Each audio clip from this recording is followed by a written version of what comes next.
YouTube, Mark Morris, toldtobetobroke.com, toldtobetobroke.com. I'm an engineer who knows how to sell, but you know what? I'm a nigga who could take a pounding. I got that face you want to hit, man. I mean, first got jumped when that's what the reason why I hate swimming pools. I went to Athens Park swimming pool. Just say you're a Crip, man. Just say you're a Crip.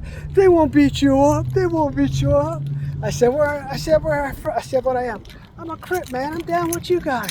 You're not a Crip, man. You're a Blood. Because Blood's a little bit there on 116th Street, Crips. And what happens? Beat my ass. Of course, there's not one person who beats my ass. That's like 5 or 6. It's not enough, brothers. So I got the face you want to hit, but then everybody wants to hit. Subscribe. That's why I'm 56 and can keep a beating, man. That's one time. Then I got another fight I got into trying to sell, walking down the street. Back. Oh, so subscribe. I can take a beating. This nigga won't go down easy.